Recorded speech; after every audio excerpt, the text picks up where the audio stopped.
Hindi hadlang ang kahirapan sa pagtupad ng pangarap. Ito ay hamon na nagpapalakas ng loob, nagpapatatag ng determinasyon, at nagtuturo ng sipag at tiyaga. Kapag may paniniwala ka sa sarili at hindi ka sumusuko, walang imposible.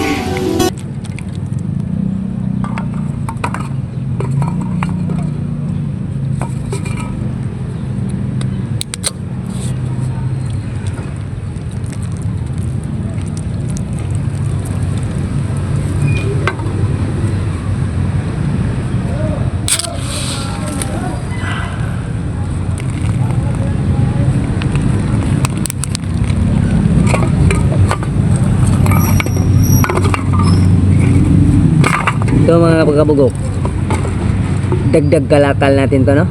So dagdag sa arawan natin kita. Aluminum kasi to mga kabugok.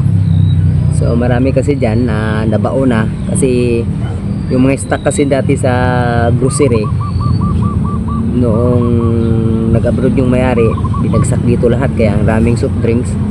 Kaso nga lang wala na, hindi na maiinom. Kaya ito lang mga ganito, mapapakinabangan natin. Dagdagin ka mga kabugok.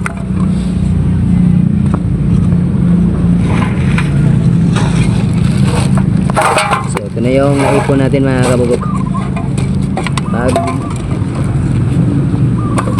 Gaya ng sinabi ko mga kabugok, pag nandito tayo sa ibang lugar, kahit nga lugar natin, kahit anong pwedeng mapagkakitaan. So sinong gusto ng RC, inom kayo dyan. Pak. Ano kayang lasa nito, no? Sarap siguro to tikman, no?